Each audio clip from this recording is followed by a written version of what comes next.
Bienvenidos a esta edición de Enfoque Marxista, la número 7. En este episodio número 7, Enfoque Marxista como tema es Nicaragua, la lucha del pueblo contra la dictadura. Contamos con la presencia de una amiga exiliada en México, Cecilia Celendón, artista, historiadora de la Universidad de Puebla y de la Universidad Iberoamericana, exiliada nicaragüense en México. Y tenemos como invitada a Aide Castillo Flores, ciudadana nicaragüense, defensora de los derechos humanos, 35 años de trayectoria. Es presidenta del Instituto de Segovia, fundadora de la Organización de Nicaragüenses en el Mundo, NEM. Aide está sufriendo represalias de la dictadura de Ortega Murillo, que la han declarado traidora a la patria y le han impuesto la inhabilitación absoluta y especial para acceder a cargos públicos y ejercer la función pública. Ha sido despojada de su ciudadanía y de sus bienes inmuebles. Hoy nos habla desde el exilio, ¿no? Y tenemos como invitada a Mónica Baltodano, de amplia trayectoria, ¿no? Fue una dirigente muy importante dentro del Frente Sandinista de Liberación Nacional. Ha sido también una comandante guerrillera en 1979. Ha sido viceministra de Presidencia de Asuntos Regionales. Bienvenidas a Enfoque Marxista. Hola, Greta, muchísimas gracias por esta invitación y gracias a Cecilia, mi hermana también nicaragüense en México, que desde la Universidad de la Tierra y toda la labor que ella desarrolla nos ha puesto en contacto para platicar aquí nosotras las tres sobre lo que estamos viviendo en Nicaragua. Preguntarte, Aide, bueno, ¿qué está sucediendo en Nicaragua? ¿Cómo describís la situación del pueblo, ¿no? Bajo este régimen de Ortega Murillo y el Frente Sandinista de Liberación Nacional, ¿cómo lo ves con toda la experiencia, ¿no? Sí, bueno, la situación que tenemos en Nicaragua es sumamente compleja porque, claro, digamos, tenemos una familia dictatorial que está conformada y la lidera Daniel Ortega Saavedra con su esposa Rosario Murillo, y que ellos tienen en su plan de vida convertirse en una dinastía, porque ya empezamos a ver cómo están preparando también a su hijo, a Laureano Ortega, en esa apuesta que ellos tienen. Y la situación que hemos vivido es que desde 2000, finales de los 2000, Daniel Ortega, por parte del Frente Sandinista, con Arnoldo Alemán, por parte del Partido Liberal Constitucionalista, hacen un pacto entre los dos partidos, uno venido de la derecha y el otro supuestamente de la izquierda, que es el Frente Sandinista de Liberación Nacional. Y lo que hacen con este pacto es prácticamente ponerse de acuerdo cómo se reparten el poder entre los dos caudillos. Y es así como empieza en Nicaragua todo el desmantelamiento de la institucionalidad, de la poca institucionalidad que habíamos logrado después de la guerra de los 80, después de los acuerdos de paz de los 90. Y esto llevó pues a que el pueblo de Nicaragua en abril, porque el Frente Sandinista con Daniel Ortega de candidato y Rosario Murillo, su esposa, de candidata también a la vicepresidencia, llegan al poder en 2007. Pero desde ese tiempo el pueblo de Nicaragua empieza a ver el caos, la falta de libertades, la apropiación por parte de las instituciones y de los derechos humanos por parte de esta familia de todo el pueblo de Nicaragua. Entonces el pueblo de Nicaragua se rebela en abril de 2018 y lo que tuvimos de parte de la dictadura Ortega Murillo fue una total embestida militar, paramilitar, de la policía, de fuerzas combinadas de seguridad, que hoy nos dejan un saldo de más de 300 personas asesinadas, miles que hemos pasado por las cárceles de la dictadura. Digamos que somos más de 1 millón que nos encontramos forzados al exilio político, y todavía hay muchísima gente en las cárceles. Tenemos hasta 2 personas que hace meses que están secuestrados, Greta, y no sabemos si están vivos, si están muertos, si están hospitalizados, porque en realidad pues la práctica de este régimen es una práctica bastante criminal. Eso, la segunda pregunta, que en realidad prácticamente la estás contestando con este resultado, ¿no? ¿Cómo se transformó Ortega y el Frente Sandinista que todos recordábamos cuando encabezaron una lucha contra la dictadura de Somoza en una nueva dictadura que hoy oprime al pueblo de Nicaragua, pero lo has resuelto, digamos, sintéticamente. Por otra parte, bueno, ¿qué convocatoria podemos hacer desde este lugar, desde este espacio? Pues la idea es invitar a todas y a todos y todes para que nuestro abril, que es de mucho dolor, pero también de mucha esperanza, no se quede en el olvido y no se quede en el silencio. Y pues lo que estamos tratando de tejer es la solidaridad internacional, y que de verdad se sepa lo que pasa en Nicaragua. Sabemos que hay otros genocidios y conflictos terribles, pero eso no quita que nosotras y nosotros podamos también ser visibilizados y acompañados, ¿no? Entonces, yo creo que en principio sería pedir la solidaridad, la escucha, que abran su corazón, y pues estos compañeros y compañeras marxistas del mundo, que todavía creemos que es posible cambiar el mundo, pues empezar a reconocernos y acompañarnos. Fundamentalmente esa sería la invitación. Y pues es como este espacio, ¿no? De escucha y sobre todo de compartir, porque la gente se quedó, muchos compañeros de izquierda se quedaron en los años 70, 80, y cuando uno menciona lo que está pasando en Nicaragua, que Aide nos lo dijo bastante resumido, y hay muchas otras cosas, ¿no? Que son mucho dolor, que no se dicen. La vida cotidiana se vuelve un infierno en Nicaragua, y eso ya no se sabe. Y se quedan con la historia, pues, viejita de la lucha del Frente Sandinista. Entonces hay que actualizarnos, ¿no? Y eso sería como lo que nosotras y nosotros pedimos. Y este abril es un mes que nosotros conmemoramos la lucha, el dolor, a nuestros muertos, a nuestros presos y presas políticas, y no queremos olvidar sus nombres. Queremos que se siga, por ejemplo, diciendo en todos los espacios públicos, ¿no? Que sus nombres. Hemos pedido a otros lugares también de la sociedad civil que se nombren, que se digan, ¿no? Que aparezcan sus historias de vida, que no se olviden. En Nicaragua hay un levantamiento el 18 de abril, y el 19 viene la represión brutal. Entonces tenemos el 19 de abril como una fecha de conmemoración dolorosa, y después las madres de muchos jóvenes asesinados en ese periodo en las barricadas salen el 30 de mayo, que es el Día de las Madres en Nicaragua, y a ellas también las ataca el ejército, los paramilitares, como bien explicó Aide, y entonces se vuelve una masacre. Eso no lo queremos olvidar. No queremos olvidar las madres del 30 de mayo que estaban llorando a sus hijos y acabaron también ellas pues acribilladas. No sé, Aide, si quieres decir algo en especial de lo que estamos haciendo. Sí.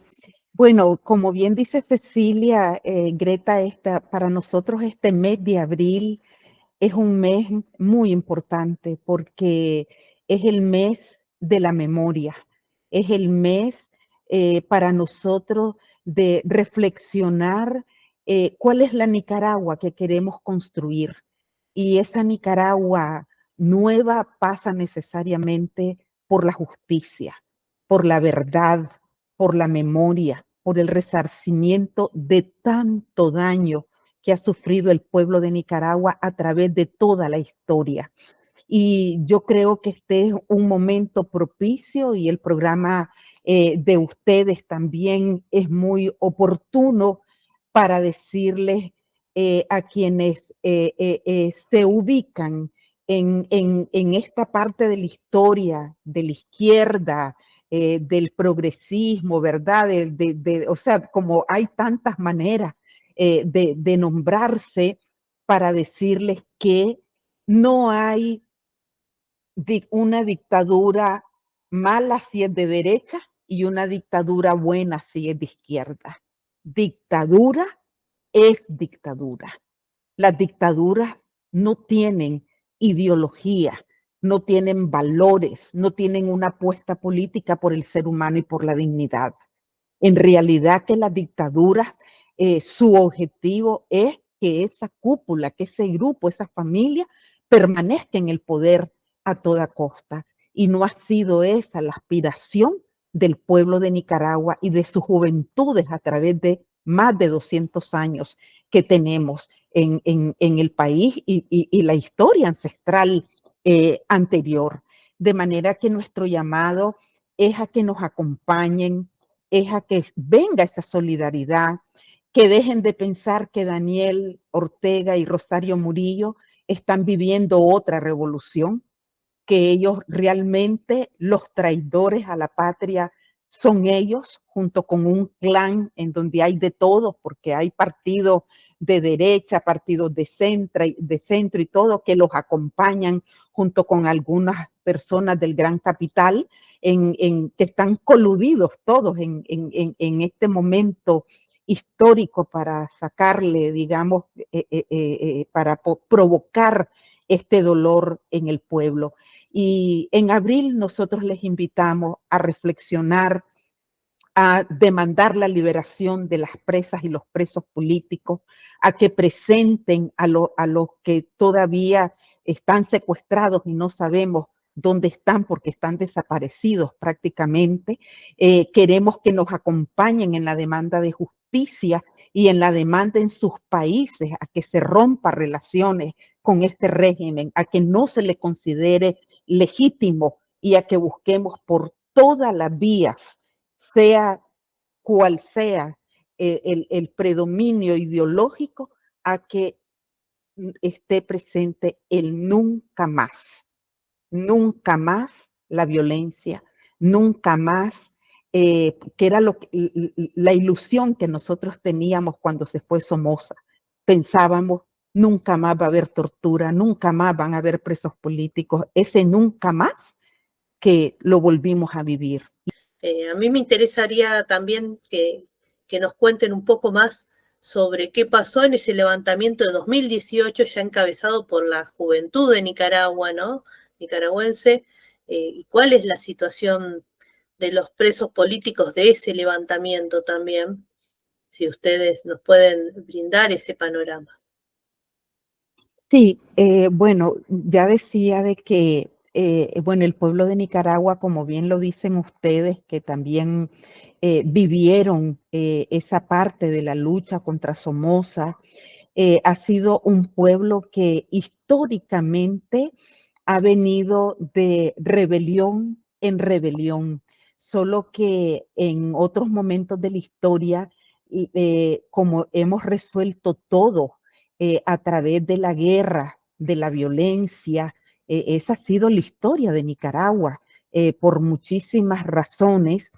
En aquel momento tal vez no las reconocíamos como tal, le llamábamos guerras, pero son levantamientos del pueblo de Nicaragua, que como bien dice Cecilia, tristemente el pueblo ansía su libertad como lo buscó en la lucha contra Somoza, pero al final vuelve el mismo status quo y vuelve a quedar la situación en donde el dolor le quedó al pueblo y los privilegios quedan en las élites, por decirlo de alguna manera, o en esa élite política, económica que siempre quiere tener privilegios.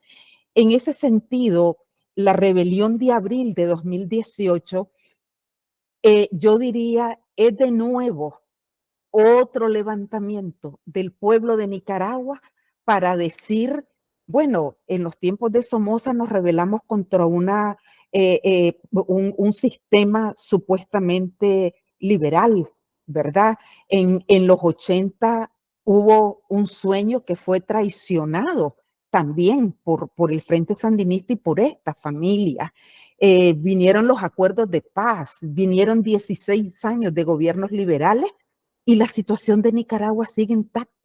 El pueblo sigue sufriendo, tiene hambre. En ese momento surge el incendio de Indio Maíz, que es una reserva natural importantísima en nuestro país, un pulmón para Centroamérica. Y resulta que este régimen ha tenido esa característica de tener un modelo económico neoliberal extractivista de los medios y los recursos de vida, porque muchos de nosotros nos tocó estar luchando contra la minería, contra la contaminación del agua, en contra de la explotación indiscriminada de los bosques. Entonces, no ha habido ninguna diferencia entre un modelo de los liberales y un modelo de un supuesto revolucionario que en nombre de la soberanía, de la autodeterminación de los pueblos y todo, instaura un sistema económico que, como digo, la juventud con la sociedad civil, con los pueblos indígenas, con las mujeres, vimos la barbarie en Indio Maíz, nos levantamos a decir, señores, hay que proteger esta reserva. ¿Cómo es posible que se deje quemar? Y además que esto estaba buscando una manera de cómo invadir las tierras de los territorios indígenas y despojarnos de esos medios de vida. Luego, ¿qué pasó? La dictadura no le puso ningún interés a resolver el problema del incendio, a socavarlo, ni mucho menos. Nosotros empezamos a buscar ayuda en Costa Rica, con los bomberos de Costa Rica, aviones en Panamá, en diferentes maneras, pero no hubo forma de que el régimen aceptara ayuda externa.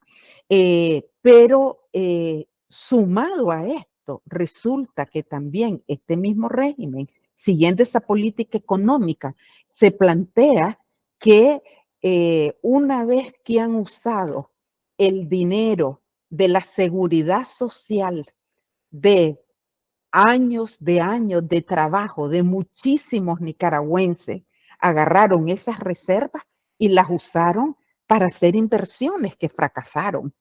Allí incluido se habla de cómo el excomandante o comandante Tomás Borges Martínez le dieron un gran préstamo para hacer viviendas que posteriormente no rindieron cuentas de todos esos procesos y mal usaron pues estos recursos.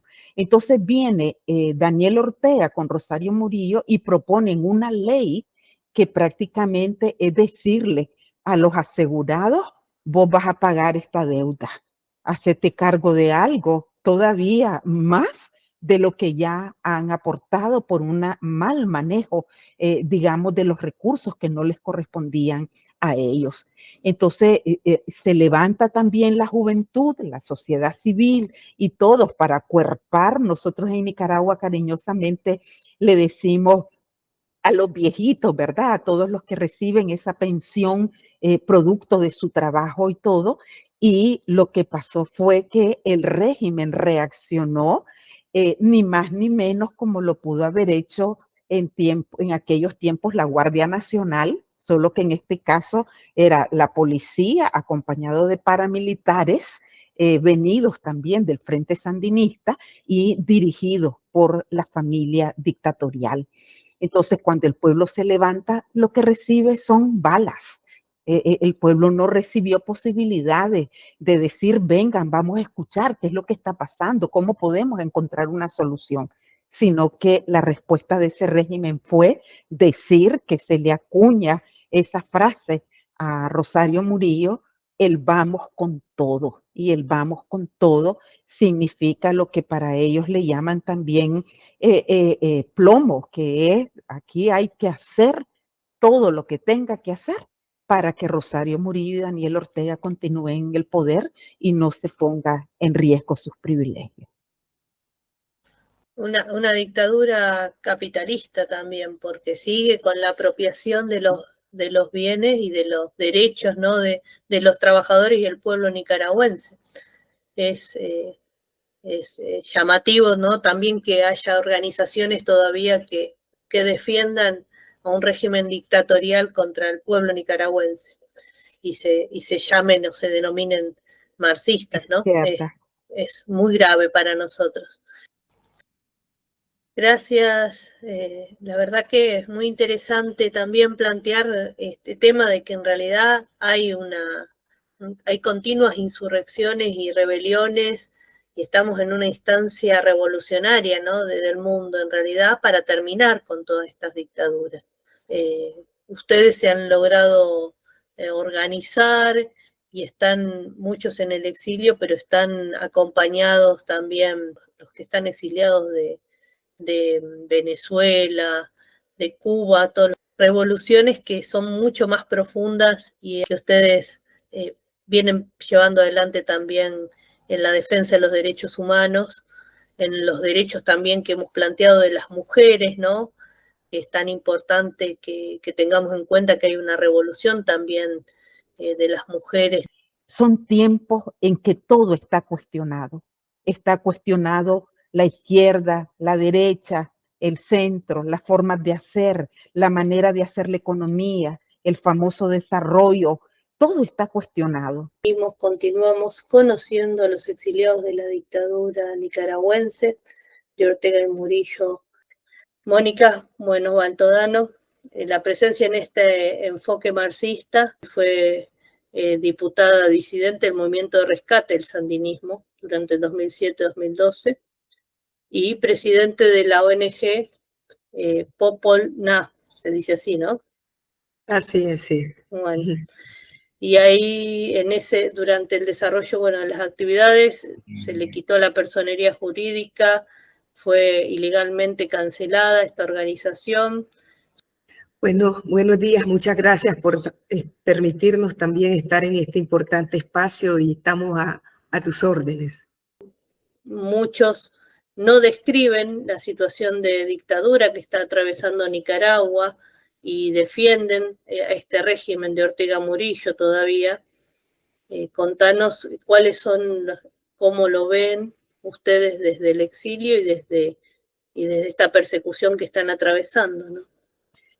Sí, gracias, como te decía, por esta oportunidad, porque para nosotros es muy importante explicar en particular la situación a las izquierdas latinoamericanas en especial, porque efectivamente como en Nicaragua hubo una revolución en 1979 que lideró el Frente Sandinista y fue una revolución que concitó la solidaridad internacional desde antes incluso de que cayera la dictadura de Somoza, con participación como efectivamente lo fue de la Brigada Simón Bolívar y de muchos internacionalistas.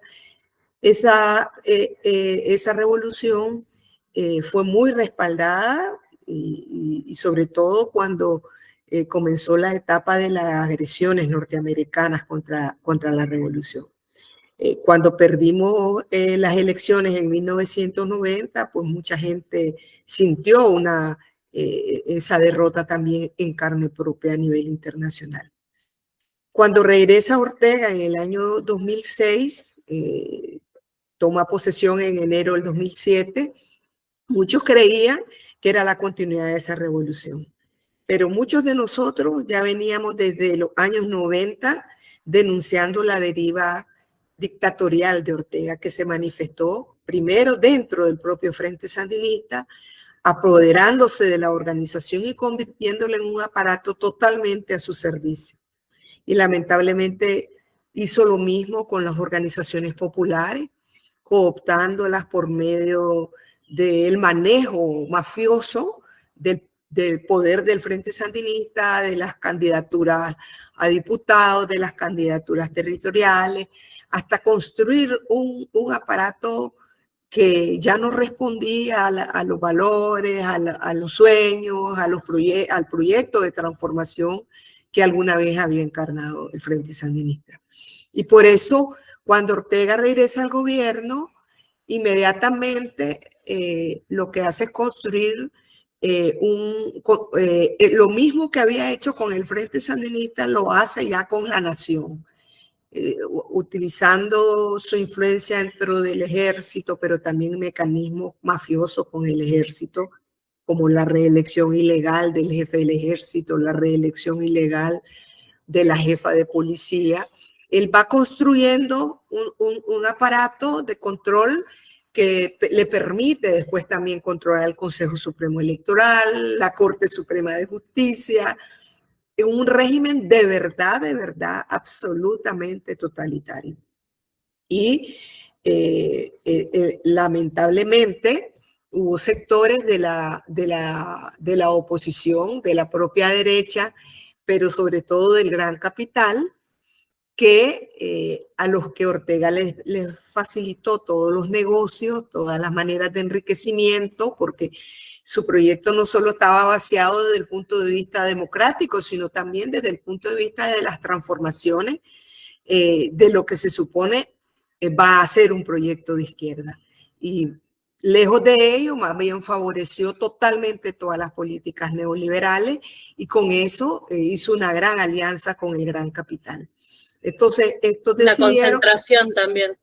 Claro, Una concentración de capitales y de extracción, digamos, de los recursos naturales también. Claro, porque es que además en ese interín de los 16 años que se pierden las elecciones en el 90 hasta el 2006, en ese interín se instala en Nicaragua un régimen totalmente neoliberal, se privatiza todo lo que la revolución había nacionalizado, los bancos, los recursos naturales,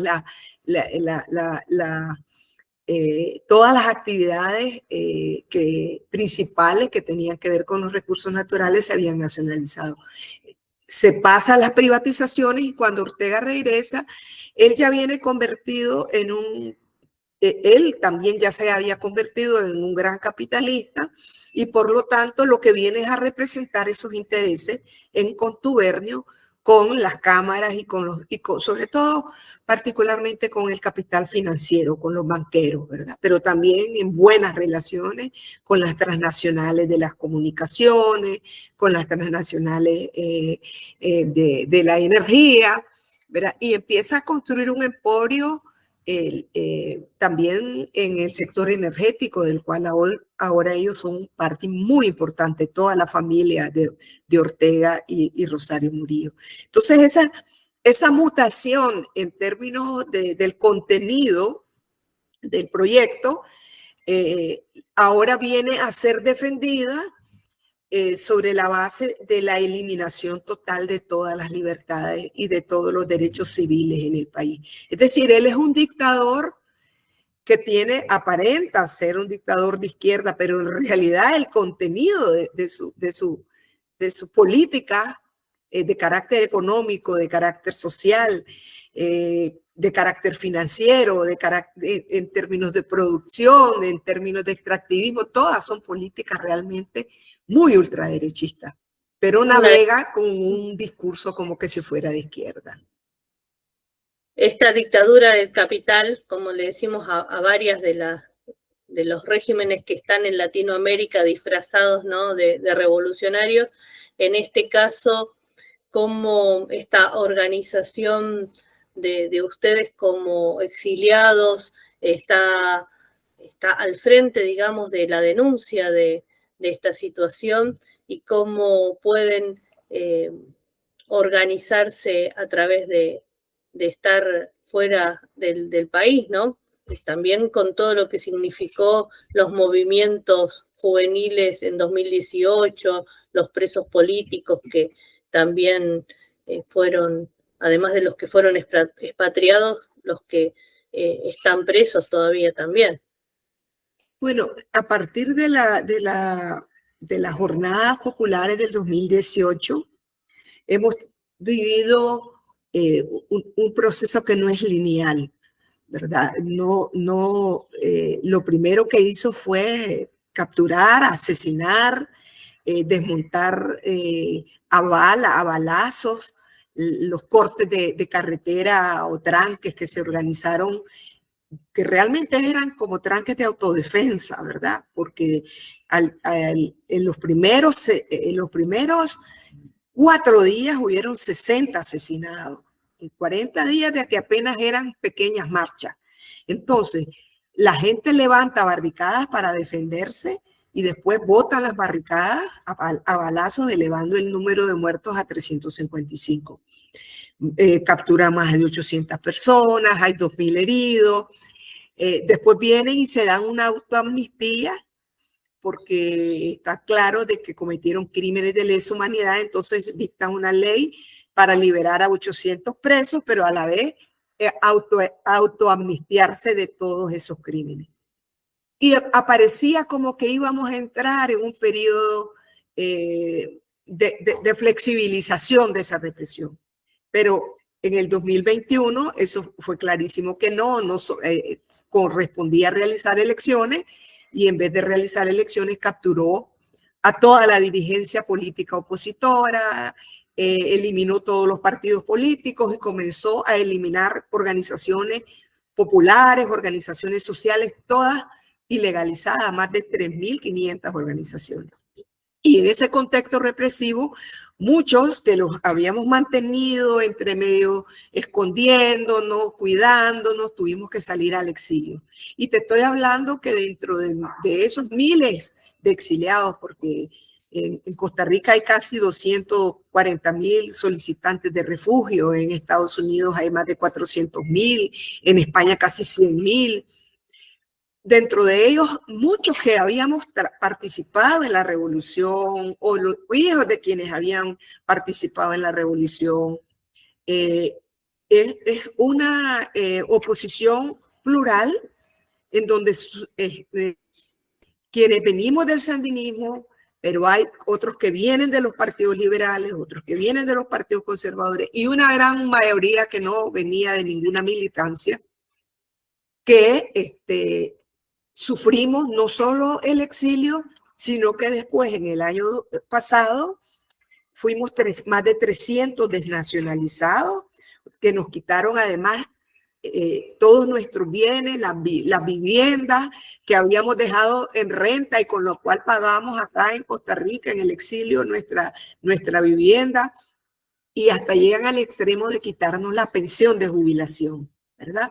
Entonces la situación de la oposición hay que verla como dentro de un proceso en el cual de repente sentimos que hay un poco de flexibilización antes del 2021 y de repente es de una forma sostenida la represión. Entonces estamos en proceso de reorganizarnos, de hacer presencia en el territorio, obviamente con formas que no pueden ser abiertas porque la represión es absoluta, brutal, capturan todos los días, ¿verdad? Actualmente todavía hay 121 presos políticos, todavía se va a elevar porque todas las semanas hay capturados. Este dato de 121 presos es al 31 de enero de este año.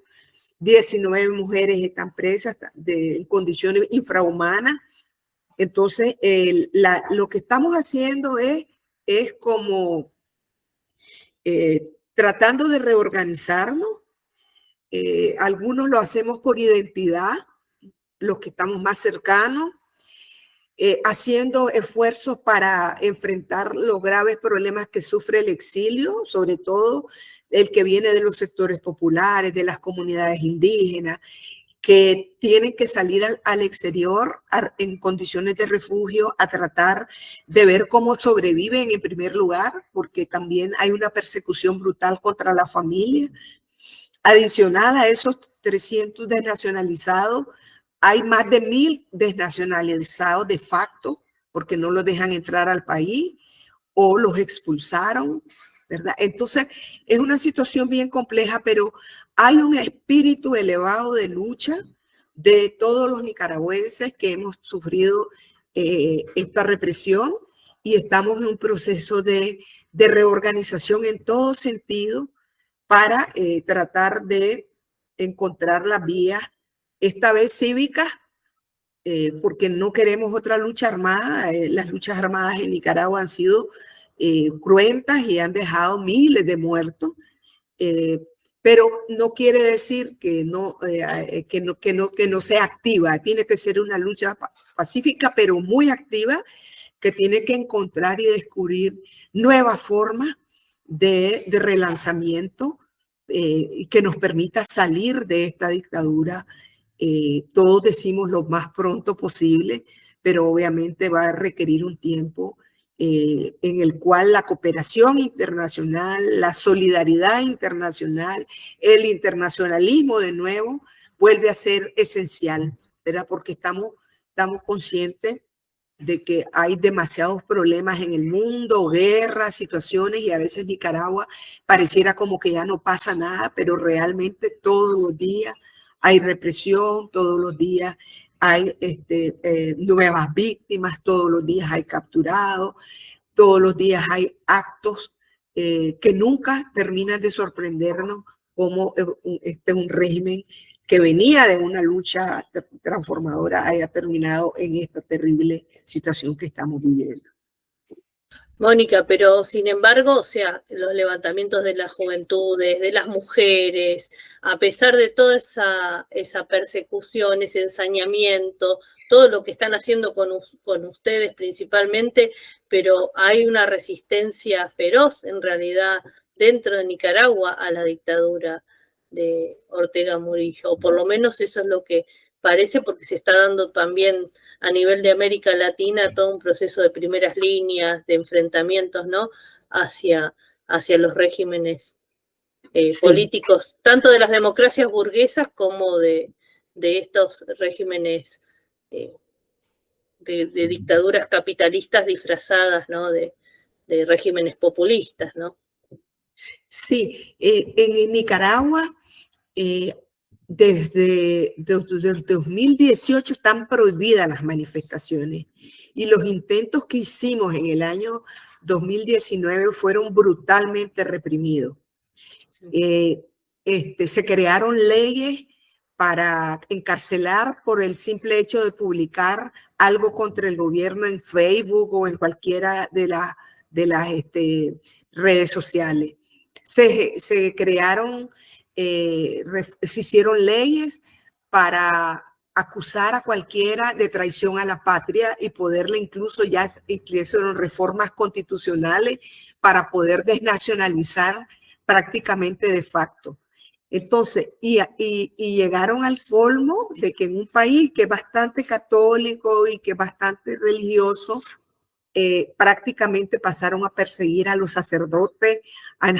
Ya hay más de 60 sacerdotes expulsados, iglesias cerradas, procesiones, todo está prohibido en Nicaragua. Entonces, hacer una resistencia dentro de Nicaragua con formas visibles es muy difícil.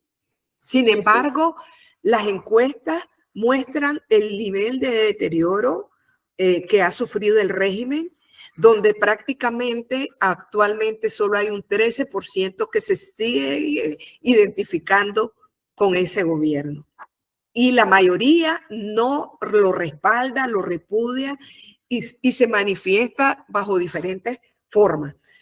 Sin embargo, no te puedo decir de que se puedan repartir papeletas, se puedan hacer pintas, ¿verdad? Nada de eso, porque ahorita en este momento no se puede, pero aspiramos a reconstruir el tejido social que ha sido desmembrado. Y ese tejido social está jugando un rol muy importante los movimientos feministas, que han sido de los más consistentes y abanderados contra la dictadura de Ortega desde que este regresó al gobierno. Los movimientos ambientalistas están dando una gran lucha de denuncia de todo, la destrucción del medio ambiente, el extractivismo, las concesiones mineras, porque han entregado literalmente el país. 25% del país está concesionado a las minerías, por ejemplo. Los movimientos indígenas están resistiendo. Ya hay más de 40 líderes indígenas asesinados desde el año 2010. Hay más de 40 líderes asesinados. Hay muchos que han tenido que salir al exilio por oponerse a la entrega de sus territorios, que eran áreas protegidas, para la ganadería extensiva, pero también para la minería y la explotación forestal. También están resistiendo los jóvenes, que aunque actualmente el movimiento juvenil estudiantil está totalmente aplastado porque se han apoderado de las universidades, solo permiten que se organicen los adeptos al régimen, no hay movimiento estudiantil dentro, pero sí desde afuera se sigue haciendo resistencia y es uno de los expectativas que nosotros tenemos por la historia de Nicaragua, de que esos jóvenes que aparentemente actualmente no están movilizados dentro de Nicaragua, pero sí están allí repudiando al régimen, y cuando hayan condiciones, nosotros aspiramos a nuevas sublevaciones, a nuevos levantamientos cívicos como los que ya se hicieron sorprendentemente en el 2018. Seguramente va a ser así. Estamos conociendo la realidad también de quienes están afuera, producto, ¿no?, de esta persecución y de este ensañamiento que ha tenido la dictadura hacia ustedes. Contarles también que hay convocatorias en distintos lugares a afianzar, ¿no?, esta campaña para que ustedes logren, digamos, el retorno a Nicaragua y en las condiciones que tienen y que debe darse ese retorno, ¿no? Sí, y estamos conmemorando en estos días 6 años de la sublevación de abril, que comenzó un 19 con marchas de ancianos que protestaban por la reforma de la seguridad social y que fueron respondidas de forma brutal hasta su aplastamiento total en julio, ¿verdad? Porque fue una sublevación que mantuvo el pueblo en las calles todo el mes de mayo, todo el mes de junio, hasta el aplastamiento que ellos pudieron hacer, como te decía, por la vía prácticamente del uso del uso de las armas. Entonces, estamos conmemorando en todo el mundo con marchas, con manifestaciones, pero también acá en Costa Rica con una serie de eventos, incluso culturales, para dejar patente que no vamos a permitir que la sangre derramada, que los muchachos que fueron asesinados queden en el olvido, que vamos a luchar por justicia para todas las víctimas, por retorno de todos los desterrados, de todos los exiliados, y por la apertura real de verdadera democracia en el país, no solamente la democracia formal, sino la democracia económica y la democracia de todos los sectores, hacia todos los sectores.